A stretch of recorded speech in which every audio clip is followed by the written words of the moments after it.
it's even a problem. I'm very, very excited about this. By Dario Tubian. What is it? And I'm so excited. For the base, we have white. I think they're pretty cute, but like feel free to have your own opinion. Today's episode, we have a good old-fashioned knitting podcast. I am going to show you some of my knitting projects today and walk through my acquisitions, what I plan to make with them. I also want to give a little life update on my elbow, which is healing slowly, but healing, and my shop update, where I will be selling some of my handmade polymer clay notions. That will all be at the end of the video after the knitting portion, so don't worry if you're like not interested in that. For those of you that have never been here or have never met me, my name is Charlotte. I'm a knitter based in the Seattle, Washington area, and when I'm not girl bossing at my 9 to 5, I really love to knit. I spend time with my dog Lady, and I am opening up a very small business where I sell handmade polymer clay knitting notions. Everything related to all of that is what I like to talk about on this channel, primarily though focused around my knitting and the life of a 28-year-old who likes to do those things. Yeah, I think that's it. I think that I have actually quite a bit of new stuff to share with you all today. I have not really many new projects. In fact, I don't think I have any new projects from the last time that I did one of these kind of videos, but I do have some acquisitions that are pretty exciting for a couple new projects. Last year, I was on a pretty big like buy band for myself. I really wanted to get through my stash. I didn't want to purchase a bunch of new yarn. I bought a little bit, but nothing like what I spent the year before. I am finally through the majority of my stash. I've either used it or given a lot of it away. Overall, I am really loving not just buying and knitting projects like crazy. I have quite a few things on the needles right now, but I'm really, at the end of the day, a single project kind of gal, like 2 at most. I think that it can get really overwhelming, just the consumption of buying yarn, making a ton of projects, and then 1, not having anywhere to store either project or yarn, and 2, I only have one of me. I can only wear so many different things. I just want to be a bit slower, I think, and more intentional about the amount and like what I'm specifically making, because I think it can very easily, at least for me, get into not enjoying this hobby for myself anymore. I'm doing it to like post on Instagram, which I'll admit, like I am prone to doing, right? I think a lot of people are prone to doing that, and that's very much something that I want to not do. I digress. First up, I have my first Monday sweater. I'm making 2 of these right now, and this was really just a good application for yarn that I didn't know what to do with. This is the first one that I've made the most progress on.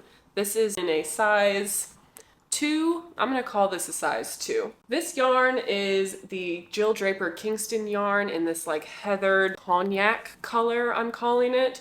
It's really pretty. It has lots of different flecks of like black, mustard yellow, red, and navy blue kind of throughout it. I guess you would call it a rustic, like woolly wool yarn. It is soft. It's not scratchy, but it's not like baby alpaca soft, you know? It's going to have like that woolly wool, rustic, I'm going out for a Pacific Northwest hike kind of look to it. I'm curious to see what this does when I wash it up and if that diminishes. But as of right now, my immediate feel of the yarn and the fabric is that it's just going to have a bit more of a casual, a bit more of an outdoorsy, again, very Pacific Northwest kind of feel to it. But I really like the color, and I like the fit of this top-down raglan. This is one of many of PetiteKnit's top-down raglans. I think what I like about this one the most is mostly the collar. I like that it has a rolled hem, and I really like how she did shaping on the back of this sweater. She started doing her raglan increases as soon as you start doing your short rows, which I had never done before. But I think it makes for the neck laying like much nicer. As far as the sleeves and like the overall whoa, it got super dark. As far as the overall fit of this sweater, as I said in the last time I talked about this, I didn't do a gauge for this. I didn't do a gauge for either of my Monday sweaters, and I'm just kind of winging it. I guessed which size would fit me best. Petite knit patterns, usually I fit in a 2 or a 3. I originally cast on with the intention of doing the size 2, and maybe the 3. Cast on to do the size 3. And this gauge in particular was much wider than like the stitch count, basically. So what that means is it got much wider and much deeper well before I was at the appropriate amount of stitches. And so I probably should have increased like another 20 to 30 stitches in order to actually be within the size 3. But I just stopped increasing when it hit the yoke depth that I was happy with. I have just carried on. I have not counted a stitch since after the German short rows. It's been like very relaxing because I haven't been referencing a pattern. I've kind of just been knitting it to finish, and I'm curious to see like how it fits. I think so far it fits really well. I have the first sleeve and the hem done. It's gonna fit a bit more cropped. I think by the time it blocks out, it's gonna hit like the top of my hips, which I really like that cut on me. I've just started the last sleeve. I'm excited to get this done. This yarn has sat in my stash for a long time. I couldn't find anything that I was inspired to make with it, and so this feels like something that I will get use out of. And if I end up getting tired of it and not wanting to keep it, it's a really easy thing to give away because it's a classic fit.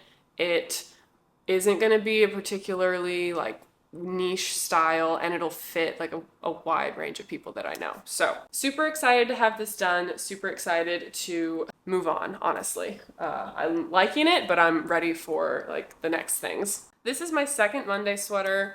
Similar feedback and process notes, I guess, if you will, on this one. I think I am actually knitting closer to the size 3 on this because this yarn, though it says it is DK weight, it knits up more like a sport weight, I want to say. It also has some variance in like the twist of the yarn. Overall, this one is much lighter weight than the other one. I don't want to say it's softer. It's much smoother than the other one. This, I think, does have a woolly feel to it, but to me, this looks more drapey. It looks a bit more elegant because of that drape, and I think it will end up looking very nice. The yarn itself is from a small farm up on Lopez Island called, what is it called? Lopez Woolworks, I think. This is her undyed yarn that is a blend of BFL and thin lamb's wool. So very soft, very young wool, and you can really feel how young it is. To me, this feels like a wool that I would find in like a high-end men's outdoor fashion store. What is that one? It's like that Buck Mason, I think. Like really expensive, high quality materials, and if I was to feel a wool sweater in that store, I feel like it would feel similar to this. I just think it's really beautiful quality. I went through a whole phase of knitting only farmed yarns. I only wanted to buy farmed yarns, and I gotta say that don't know that they're necessarily as much my thing as I thought they were. Some of them are great, and I love that I get to like go and meet the sheep and the people and like be so close to the production of the thing I'm buying. But not all are created equal, and not all are going to give you some of the desired effects that I want in a garment. I'm not always looking for that like very woolly, rustic aesthetic. And I just have to know that about myself. And I wouldn't really have known that without trying them and seeing how I like them. This is one that I could see myself purchasing again and recommending to people. I don't feel like this is going to pill at all. I think it's going to hold up really well. And I think more than the quality of the fibers themselves, I think the processing quality of this yarn is better than most other processing qualities other farmed yarns I've seen. Like, fiber combination is very smart, in my opinion. The way that it is spun is very resilient and high quality, and it just looks nice. I'm a really big fan. Almost done with the bottom portion. I got focused on my other one, but I will finish the body to the length that I want and then do both of the sleeves. I don't think I will do much sleeve shaping. It's not really my jam. unless it's very subtle. So I might do like 3 to 4 decreases. I think I did 3 decreases on my other one. But yeah, this is a very simple, basic project, and it's nice to have it on the back burner. It's nice to be able to knit on something without really looking at the pattern. It's nice to like fill those in between times when I don't want to put the mental space into like other knits. Can't remember if I had split for sleeves the last time on my wings sweater. I don't think I did, but you know, leave it to me. Maybe I did. This is my wings sweater. This is by Claudia Quintanilla from Unit Toronto. This is an all over lace top-down raglan blouse that's going to feature a very wide, large Peter Pan style collar. I'm knitting this up in Les Garçons. It's Max the Knitters and his partners company based in Montreal, I believe is where they're located. This is their silk mohair in Betty White. It is the best silk mohair I have ever used. I love it. It is the softest thing I've ever felt. Highly recommend. This all over lace pattern features all over beading as well. The beads that I've chosen are a very translucent iridescent check glass. So it's honestly been impossible for me to get them to show up on camera, but know that there's beads like all throughout this. This is knit up on a size US 1.5, 2.5 millimeters. This is a very laborious project. I go through spurts of working on this. I will work on it a bunch and then I will put it down and not touch it for like a month or so because it's very fiddly. It takes a lot of time to see process made, but I love having it on my needles and I love almost it more that it's taking so much time because I know that it's going to be really special to me, and I feel very emotionally attached to this project, even though like the construction itself is pretty simple, like it's a top-down raglan at the end of the day, but I feel like it's going to look very ethereal, very feminine, and just very beautiful. And it also, you know, took a lot of time and investment on my part. The materials were more expensive than what I prefer to usually spend on a project. And time-wise, it's taken like a ton of time, but it's gonna be so special when it's done. I really envision myself wearing this at like a rehearsal dinner or in some way. I think I will try to wear this like at a wedding event if I get married someday. That would be incredible. I think this would look really amazing with like really structured like white pants, like high-waisted white pants, and then this tucked into it, or maybe like a really long like flowing skirt. It could be like an after dinner, after party look. I think that would be really pretty. It does kind of limit me though to I need to get married in the fall or the winter, and I had always envisioned myself getting married in the spring. So I might have to talk to myself about that. My last project that I am currently working on is my pineapple tee. And I haven't really made any progress on this since the last time I was on here talking about my knitting, but I thought I would share it anyway because I think the pattern is really beautiful and worth mentioning. The designer's name is Lucy. I tested for her, gosh, almost a year and a half ago at this point, maybe 2 years ago, and I just love all of her patterns. They feature a lot of lace, they feature a lot of unique edging and shapes, and yet they retain this like very easy, accessible construction style. A lot of them are top-down raglans, and they're just really easy to grasp and easy to knit. I just really, really like them a lot, and Lucy is so sweet. I would love to test it for her again someday. This is a summer tank top that's going to feature some ruffled edges on the sleeve and a all-over front lace panel. You can't really see the lace panel yet, but you can see the very beginnings of it. I think I've only done one chart of this, like one chart repeat of the lace, and I'm just working to finish the back panel so that I can do the increases for the back and then move back to the front and, you know, knit the front and do the front increases and then join it around and then finish it and knit the cap sleeves.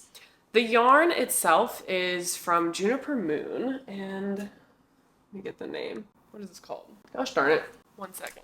Okay, this is the Zoe base from Juniper Moon Farm. It's a 60% cotton, 40% linen base. I really like it. It's about $20 a skein, I think. I believe I said I was gonna need 4 skeins for a project, but I think in actuality, I will end up using like 2.5, maybe 3 at most, and I'm making the second size in Lucy's size range. So depends on like your gauge and what size you are, obviously, but this yarn overall, I think is a really nice yarn. It's a bit bumpy, like the gauge itself is a bit uneven, which, I wasn't quite sure how that would affect the look of the lace, if it was going to be too distracting, because sometimes I find that the texture of a yarn can really distract your eye from looking at like the definition of a stitch. And so I was a bit unsure how that would affect the lace, but it seems to be working out fine, and like I can see the lace just fine. I'm knitting this up on a US 5 needle. It's a really nice gauge. Again, I don't have a whole lot to say about this because I haven't gotten very far, but I really like the yarn. It's very soft, and I think it will just continue to get softer the more I wear it and work with it. I don't know about pilling on it. Some of the cotton seems to be haloing a bit, and that might result in a little bit of pilling. But I think with the backdrop of the linen, it will mean that overall it will wear well, and I'll be able to de-pill this and shave some of those stray cotton threads away over time, be left with like a linen, a more, I guess, less pilling fabric. I didn't do a gauge on this sweater. I always recommend to people that they do a gauge, but honestly, I do gauges less and less because I just am willing to take the risk of figuring out like how to make it fit, and I love guessing, honestly. It just works for me. So I didn't do an exact gauge. I tend to think that my gauge is a little bit big. I think I did measure the back portion at one piece to see how close I was, because again, I just kind of guessed, and I was like, I feel like it'll be a bit bigger, and I would rather it be more fitted than too big. So I just started with size 2 and then kind of confirmed my suspicions on that when I got enough to measure the back. But that is that for whips.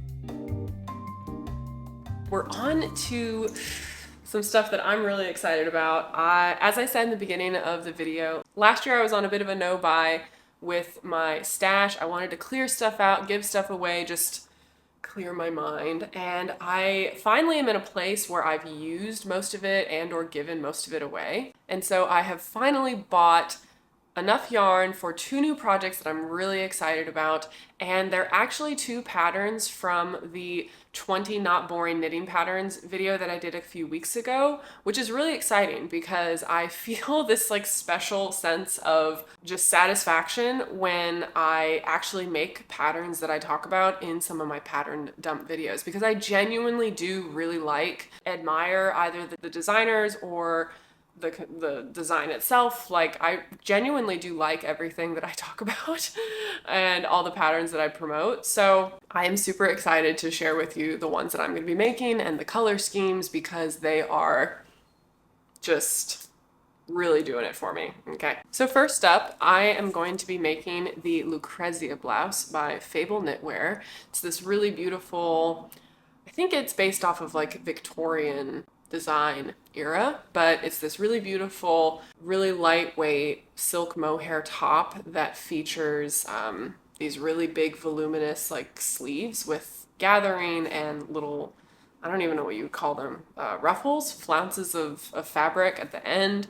It features a cropped cut as well as a little bit of lace detailing on the bottom of the body portion of the hem. And the entire design is knit top down in one piece. So the sleeves are not knit separately and not sewn on separately, which I think is pretty incredible. It's a top-down set-in sleeve, which is knit in one piece with no seams. So very, very cool. I think Lily Kate France also utilizes this technique a lot, and it's a technique that I've been really interested in for a long time. The yarn that I'm going to be using for it is from Dirirum Natura. Someone let me know how to pronounce that in the comments because I feel like I'm not pronouncing it correctly and I would like to. This is the Berenice yarn from that company. And this is a extra fine mohair with silk and a little bit of wool content. It's a bit softer and woolier than other silk mohairs that I've used in the past. I've never used this kind of blend before. The wool content in it, I think, really only goes to make it a little bit softer. The overall gauge is still the same. The color I've chosen is Ganette, which is this really beautiful ochre chartreuse color. That's what I'm calling it. It's a very interesting color because I feel like this color looks good on pretty much every single person that I've seen it on. Maybe if you're like very, very fair, super light, bleach blonde features, it could maybe look a little bit muddy or make your skin tone look a little bit muddy. But these types of colors, like these jewel tone colors, are definitely what I feel look best on me. And I think they look great on a wide range of people. So this color is definitely something I've been having a love affair with for like a long time. I have made a gauge swatch for the sweater, and the gauge itself is pretty open, pretty airy. I haven't exactly measured this yet. Overall, I think it's going to be very lightweight, and I'm really happy with how this gauge turned out because I feel like if I was to say, gather this like so and look at it this way, like I'm trying to imagine like what a puffed sleeve of this would look like and how it would hold up its shape. I'm not sure. I've never made anything with such voluminous sleeves to consider, and some of the things that I'm imagining I'll need to consider with that is going to be things like the weight of the sleeve and if the lack of seam provides enough structure to keep it from falling flat, because I don't want it to fall flat. And I also am assuming that the wool content in this is going to make it a little bit heavier than if it was just a traditional silk mohair, but we shall see. We shall see what happens and what it shakes out to be. I think at the very least, if I make the whole thing and the sleeve ends up being a bit too heavy and I don't feel like it's giving me that structured shape that I want, I think I could probably just go back and add a reinforcing seam where the shoulder hem would be. And I think that would help solve that problem, if it's even a problem. I won't know till I get to that point. But very, very excited about this. I just think it's going to look pretty great with everything. All right, the next one is something I am so incredibly excited to talk about, start. It's the pattern that definitely struck me the most in that pattern dump video. It is the Blue Lagoons flower pullover vest by Dario Tubiana. It's a intarsia vest that features these really big, bold, almost like 60s styled flowers. Let me just paint the picture for you. For the base, we have white, off-white. This is like barely off-white though. I would say this is almost crisp white, but this is from Knitting for Olive, and they did have one white that was a little bit crispier. But this is like an off-white.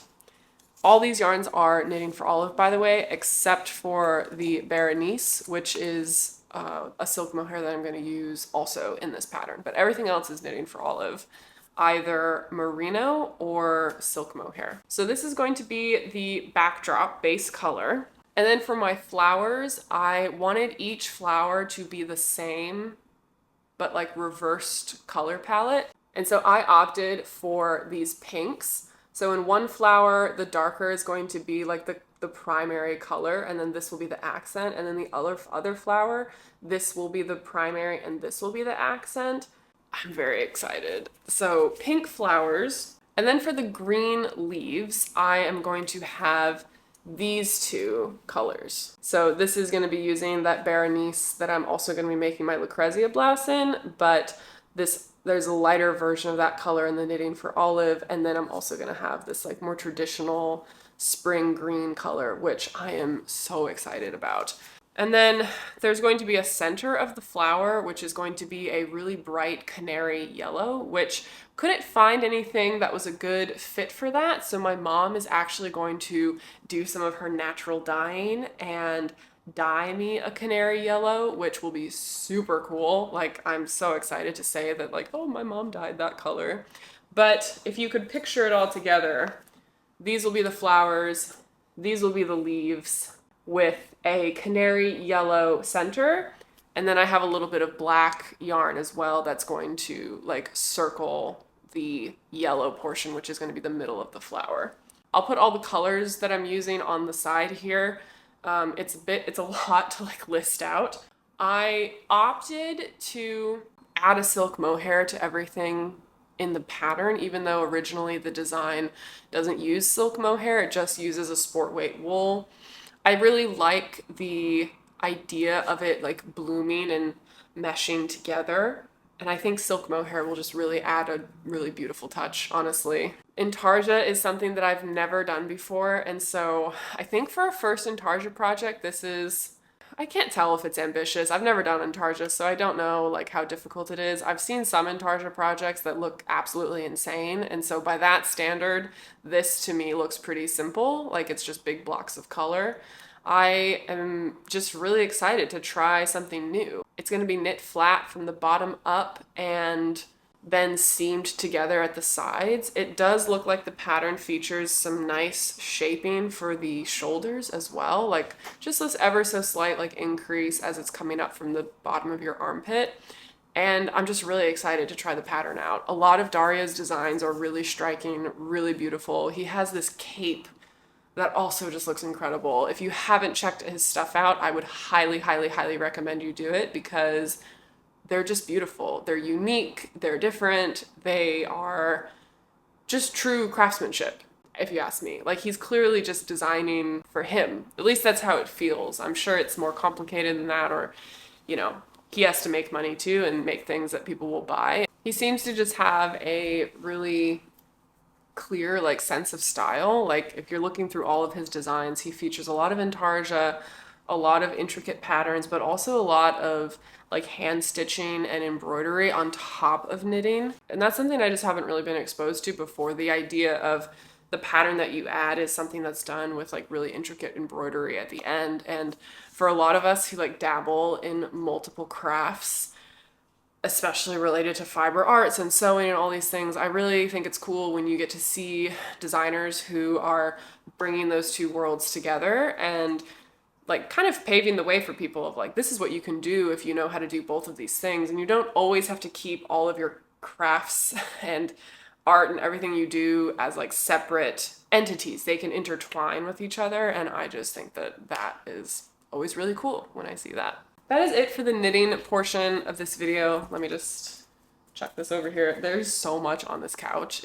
I thought that for the rest of this video, I would just get a little bit of knitting done on my Monday sweater and talk to you all real quick about my elbow and my soon-to-be shop update and what you can expect from that. And that is definitely something that I've been putting a lot of time into and am really excited to launch and just have like up and running on the side in addition to like my 9 to 5, this, and then I guess everything else that I do. I'll start with my elbow. My elbow surgery was about a week and a half ago at this point, and it went really well.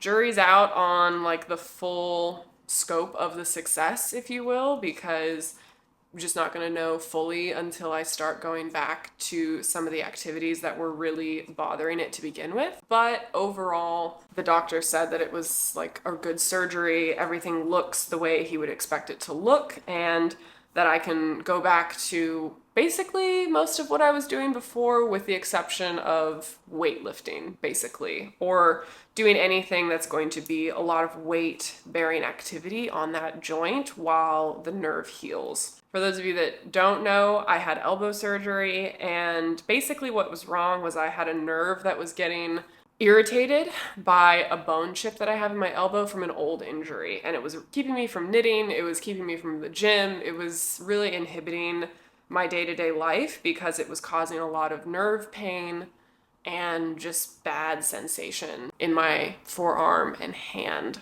this surgery was to essentially reroute that nerve and open it up so that it doesn't get irritated and doesn't get interfered with some of the other like anatomy issues that I have from that injury. All in all, surgery is not at all what I wanted. Like, I didn't want to have to do surgery, but it looks and feels like it's going to be a better outcome, at least now. And I'm just excited to honestly have it behind me and see, like, what happens from here. I'm mostly happy though that I can just go back to knitting and I can like take care of myself again. I can make dinner, I can clean the kitchen, like I can just do normal things, which really makes me take a step back always. I've, for better or for worse, been injured a lot in my life. I was an avid horseback rider. I did rock climbing. I've always been pretty active, busy kind of person. And horseback riding specifically, I have accrued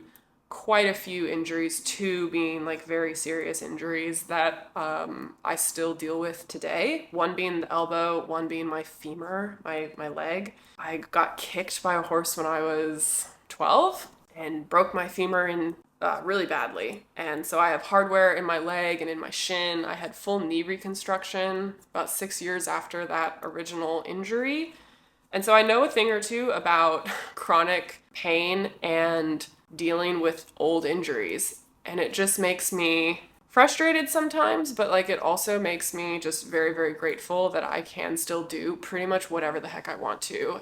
I have never been so well taken care of than by like orthopedics who are specialized in their field. And I just am so grateful for my doctors and that they've given me the opportunity to like go back to doing what I love to do. And they really, at least the ones I've come into contact with, like for the most part, they really seem to care. And that's always what I'm looking for when I'm like dealing with doctors. It's like, can I tell that you actually care about me, or are you just trying to like push paper at me? But my elbow's doing fine. I have it in a light brace here and I can move it. Have some PT I'm doing, and I'm just working on like range of motion stuff. All in all, healthy report. Regarding Every Stitch Counts shop, I will be selling my handmade polymer clay stitch markers that I got into making when I was first injured. Let me just show you a couple of them if you are unfamiliar. I think they're pretty cute, but like feel free to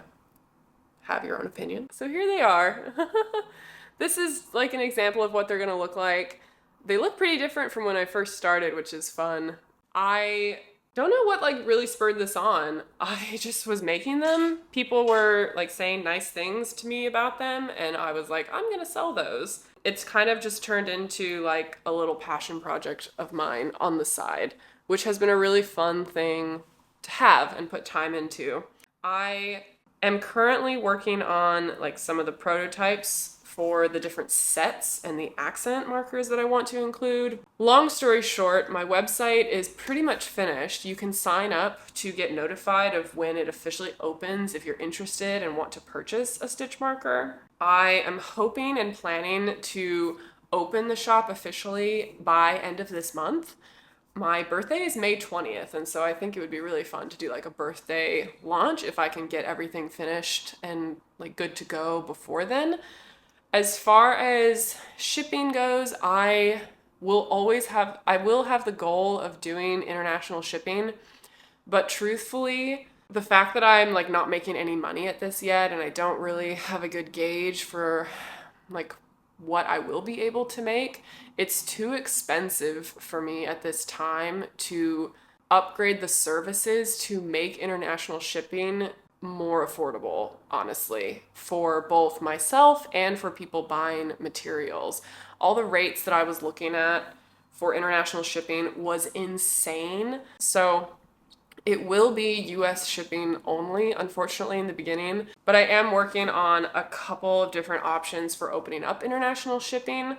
One of them being opening up an Etsy storefront with the same products. And the whole reason for that is really because shipping will be pretty expensive regardless, unfortunately, because I'm not shipping like millions of units.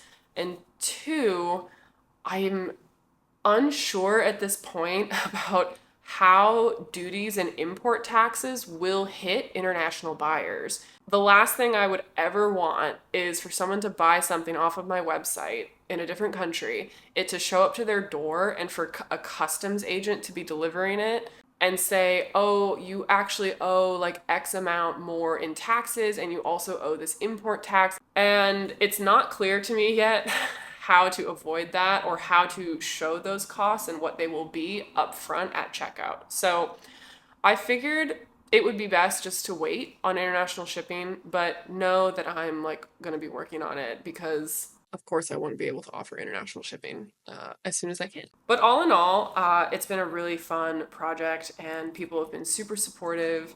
You know, who knows what will come of it. I think overall it will just be a fun, passion project to have on the side, and I will be able to learn a lot of the ropes of running a small business with a pretty like low risk amount of investment and product, right? Like there's not many variables involved in making stitch markers and selling them. And so it'll be a really great way to learn all about finance, tracking, taxes, small business tax, like all these things that I've been interested in for a really long time. So big thank you to everyone who's been super supportive on that. It really means the world to me and I'm just super grateful. I think with that, I'm going to sign off for now, but thank you so much for watching and for being here. I hope that you're all getting to enjoy the weather, the sunshine, and wherever you are, and that you're getting to make and do all the things that you want to make. I thought it would be fun to suggest also, if you have any questions that you'd like me to answer, put them in the comments down below, and I will reserve the answer to some of your questions for the end of my videos. I think it would be a really fun way to